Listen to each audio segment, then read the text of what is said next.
अंजलि मिश्रा, स्वागत है आपका हमारे चैनल में। दिल्ली की केजरीवाल सरकार के मंत्रियों से जुड़े कई सारे घोटाले आए दिन सामने आते रहते हैं। कई सारे घोटालों पर बड़े खुलासे होते हैं और इसी बीच आपको बता दें कि अरविंद केजरीवाल के चहेते मंत्री सत्येंद्र जैन, जो कि इस वक्त तिहाड़ जेल में बंद है, उनके ऊपर सीबीआई की एक एफआईआर में बड़ा खुलासा किया गया है। और यह खुलासा 2019 से जुड़े एक मामले में किया गया है, जहां पर 16 करोड़ की वसूली होनी थी। 16 करोड़ रुपए के आप कह सकते हैं कि फाइन लगाया गया था, लेकिन इस फाइन को कम करके 7 करोड़ की रिश्वत जो है वो सत्येंद्र जैन को दी गई थी। क्या है पूरा माजरा, किसने इसके बारे में जो है भी जानकारी दी है, विस्तार से हम आपको बता देते हैं। बता दें कि इस मामले को लेकर एक आर्टिकल जो है बीजेपी नेता परवेज साहिब सिंह द्वारा साझा किया गया। साहिब सिंह ने ट्वीट करके लिखा कि सीबीआई के एक एफआईआर के अनुसार अरविंद केजरीवाल सरकार में भ्रष्टाचार का नया मामला सामने आया है। दिल्ली सरकार के सीसीटीवी प्रोजेक्ट में मंत्री सत्येंद्र जैन को 7 करोड़ की रिश्वत जो है वो दी गई थी। तो साफ तौर पर आप देखिए कि सीसीटीवी में जो है इसको प्रोजेक्ट था और इसे लेकर सत्येंद्र जैन को 7 करोड़ का रिश्वत जो है दिया गया था। सीसीटीवी दिल्ली प्रोजेक्ट में जुर्माना माफ कराने के लिए ये रिश्वत जो है दी गई थी। पूरा माजरा क्या है ये भी समझिए। 4 सितंबर 2019 को शाहीबाबाद स्थित बता दें कि बेल गेस्ट हाउस में भारत इलेक्ट्रॉनिक लिमिटेड के अधिकारियों से जुड़ी एक आंतरिक जांच की कार्रवाई चल रही थी। उक्त कार्रवाई बेल के 3 अधिकारियों मनमोहन पांडे, आर.के. गोयल और सुमित कृष्ण के खिलाफ की जा रही थी, जिन्होंने एक जांच रिपोर्ट तैयार की थी जिसमें संवेदनशील एकीकृत निर्माण के लिए अनुबंध देने के दौरान हुई कथित घोटाले को उजागर किया था। Air commander and control system यानी शॉर्ट में समझिएगा तो IACCS साइट्स को निजी कंपनियों के साथ मिली भगत के लिए बेल के शीर्ष अधिकारियों को दोषी ठहराया गया था। सीबीआई ने पिछले महीने इस कथित घोटाले में प्राथमिकी दर्ज की थी। इन 3 अधिकारियों द्वारा घातक रिपोर्ट प्रस्तुत करने के बाद उन्हें पहली बार मई 2019 में बेल द्वारा निलंबित कर दिया गया था, जिसके बाद जांच की कार्रवाई शुरू की गई थी, जो कि सितंबर 2020 तक चली थी, जब तीनों को अतः उनकी नौकरी से बर्खास्त कर दिया गया था। बेल के तत्कालीन उप महाप्रबंधक को नियुक्त किया गया था। मानव संसाधन DK सिंघल और जितेंद्र सिंह, जो तत्काल सहायक महाप्रबंधक थे, उन्हें भी जांच समिति के प्रतिनिधित्व के रूप में नियुक्त किया गया।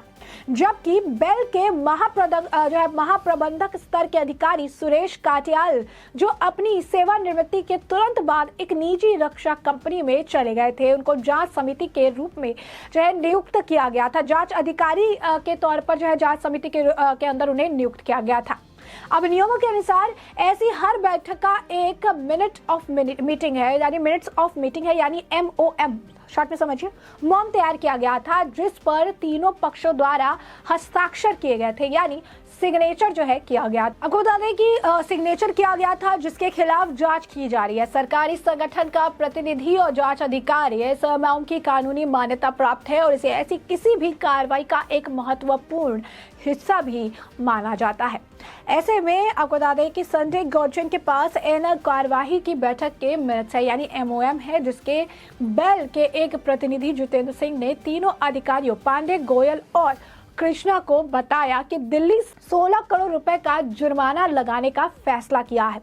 अगस्त 2019 में बेल पर उस समय पर सीसीटीवी की स्थापना का पूरा करने का जो जिम्मेदारी है वो थी, जिसमें उन्होंने जो है अक्षमता दिखाई, वो कर नहीं पाए। दिल्ली में 550 करोड़ रुपए की यह परियोजना थी जिसका क्रियान्वयन करना था, लेकिन मीटिंग के मिनट्स के अनुसार MOM के अनुसार पांडे ने सिंह को अधिकृत करते हुए जो भ्रष्टाचार से निपटने के लिए तीनों अधिकारियों से उनके रुख के बारे में पूछताछ कर रहे थे, उन्होंने ये कहा कि उस समय PO यानी प्रेजेंटिंग ऑफिसर जो सिंह और सिंघल थे, उन्होंने मुझे बताया कि वह सिंह और सिंगला थे, वो इस परियोजना यानी सीसीटीवी स्थापना परियोजना के कार्यान्वयन का प्रभारी बनाया गया था और एलटी यानी विलंब वितरण दंड आगामी चुनाव के लिए धन इकट्ठा करने वालों के लिए दिल्ली सरकार के कैबिनेट मंत्री की चाल थी। उन्होंने कहा कि चूंकि बेल सीधे पैसे नहीं दे सकता था, इसीलिए उन्हें यानी सिंह को इसका ये काम सौंपा गया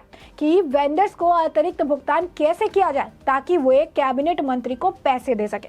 अब यहाँ पर जो कैबिनेट मंत्री कहा जा रहा है, हम आपको बता दें कि ये जैन के लिए कहा जा रहा है। काटियाल और पांडे इसके बाद क्या बताते हैं कि 25 जनवरी 2020 को आयोजित जांच कार्रवाई के दौरान पांडे ने सिंह के उसी बयान को भी उद्धृत किया। लेकिन एक मंत्री ने लेट डिलीवरी पेनल्टी को माफ करने के लिए पैसे की मांग की थी और ये मंत्री कौन थे? ये मंत्री थे जैन, क्योंकि 16 करोड़ रुपए उन्होंने फाइन लगाया था।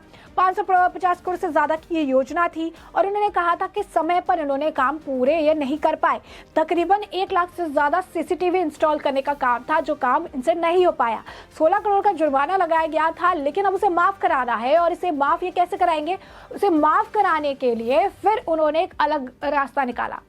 अब इस माफ कराने के लिए पैसे की मांग थी, जिसे बैठक के मिनटों में दर्ज किया गया था और कहा था कि बंद कमरे की बैठक की, तो ऑब्वियसली जो है इसकी ज्यादा डिटेल्स नहीं आए।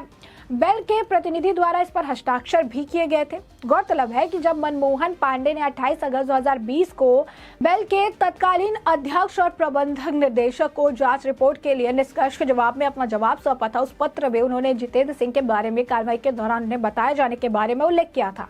दिल्ली के मंत्री ने विधानसभा चुनाव के मद्देनजर बेल से मांगा पैसा। पत्र में पांडे ने यह भी उल्लेख किया था कि उन्हें इस बेल नेतृत्व के संज्ञान में लाया था, लेकिन कुछ भी नहीं हुआ। मीडिया रिपोर्ट्स के अनुसार दिल्ली सरकार ने अगस्त 2019 में बेल पर सीसीटीवी लगाने में देरी के लिए 16 करोड़ रुपए का जुर्माना लगाने की घोषणा की थी।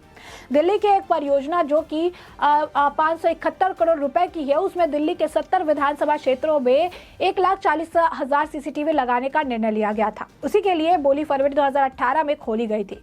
इस 571 करोड़ रुपए में से 321 करोड़ रुपए इसकी स्थापना के लिए, 250 करोड़ रुपए में से 5 साल के रखरखाव के लिए, जिसकी बिजली शुल्क और डेटा शुल्क इसके में इंक्लूडेड है। शासन देश के मुताबिक काम 15 जून 2018 को शुरू होना था और 15 जून 2019 तक पूरा होना था। सत्येंद्र जैन की अध्यक्षता वाली दिल्ली सरकार का लोक निर्माण विभाग यानी PWD इस परियोजना का नोडल प्राधिकरण था। मनमोहन पांडे और सुमित कृष्ण ने द संडे गार्जियन से बात करते हुए बैठक के क्रियान्वयन की सामग्री की पुष्टि की और कहा कि जितेंद्र सिंह ने पूछताछ की कार्रवाई के दौरान उन्हें यह बताया था कि उन्होंने दिल्ली के मंत्री को भुगतान करने के लिए 7 करोड़ रुपए की व्यवस्था की थी। बेल पर लगाए गए 16 करोड़ रुपए के जुर्माने को हटा दिया गया 7 करोड़ रुपया रिश्वत देने के बाद। द संडे गार्जियन द्वारा इस मामले पर प्रतिक्रिया मांगने के लिए बेल को भेजे गए ईमेल को खबर लिखे जाने तक कोई जवाब नहीं मिला। द संडे गार्जियन की PWD के प्रभारी मंत्री मनीष सिसोदिया के कार्यकाल में प्रतिक्रिया के लिए पहुंचा, लेकिन इसे भी कोई जवाब उन्हें नहीं मिला। यानी कार्यालय में गए थे, उसके बाद भी उन्हें कोई जवाब नहीं मिला। तो साफ तौर पर अगर आप इसको जिस्ट में समझिएगा तो 2019 का मामला है। 571 करोड़ रुपए का ये पूरा प्रोजेक्ट था, जिसके तहत 1,40,000 सीसीटीवी जो है दिल्ली के अलग अलग विधानसभा क्षेत्रों में लगाने थे। इन क्षेत्रों में इन सीसीटीवी को इंस्टॉल करना था, उसके लिए एक तय जो है सीमा रखी गई थी, एक लिमिट बांधा गया था और ये काम जो है बेल को सौंपा गया था। ये जो बेल कंपनी है उन्हें दिया गया था। अब ऐसे में ये जो जिम्मेदारी थी ये वो तय समय पे, आप कह सकते हैं कि जब कोई काम होता है तो उसके लिए टेंडर होता है और उसके लिए पूरी प्रॉपर पेपर्स तैयार किए जाते हैं, तो तय समय पर वो काम नहीं कर पाए। जिसके बाद दिल्ली सरकार, केजरीवाल सरकार द्वारा, चूंकि इसका सारा भार PWD के ऊपर था, तो PWD उस वक्त मंत्री जो है सत्येंद्र जैन थे और सत्येंद्र जैन के ऊपर था, तो जैन जो है सरकार की तरफ से ये किया गया कि 16 करोड़ रुपए इनके ऊपर हम फाइन लगाएंगे। 16 करोड़ रुपए का फाइन ये उस वक्त दे नहीं सकते थे, इन्होंने अलग रास्ता निकालने के लिए कहा और इसीलिए जो 3 अधिकारी के हमने आपको नाम बताया, इसमें जितेंद्र को चुना गया कि वो बीच का कोई रास्ता निकाले। जितेंद्र ने बीच का रास्ता निकालने के लिए जैन के साथ बैठक की। बैठक करने के बाद उन्होंने सिग्नेचर करते हुए जो है बीच का रास्ता निकाला और बीच का रास्ता ये था कि 16 करोड़ के जुर्माने को माफ करने के लिए उस वक्त विधानसभा चुनाव भी होने थे, तो ऐसे में 16 करोड़ रुपए के इस जो है फाइन को माफ करने के लिए 7 करोड़ की रिश्वत जो है सत्येंद्र जैन को दी गई। और इसके बाद इनके 16 करोड़ के आप कह सकते हैं कि जुर्माने को माफ कर दिया गया और मामला रफा दफा हो गया। और ये सारा खुलासा अब सीबीआई की एफआईआर में किया गया है। अब इस पर जो है उन्होंने प्रतिक्रिया चाही। सत्येंद्र जैन के वहां से कुछ प्रतिक्रिया नहीं मिल सकती क्योंकि वो तिहाड़ जेल में है। सिसोदिया के यहाँ पर भी उन्होंने मेल डाला, वहां से भी उन्हें कुछ नहीं मिला है। तो स्पष्ट तौर पर एक बार फिर एक नया घोटाला सामने आया है और जिस घोटाले को लेकर बीजेपी हमलावर नजर आ रही है और परवेज साहिब सिंह से लेकर ट्वीट कर रहे हैं। तो ऐसे में अब ये पूरा मामला क्या है और किस तरीके से अब इस पर कार्रवाई जो है देखने के लिए मिलेगी, उससे भी हम आपको अपडेट रखेंगे। फिलहाल के लिए इस पूरे मामले पर आपकी भी जो राय हो हमें कमेंट सेक्शन में कमेंट करके जरूर साझा करें। धन्यवाद।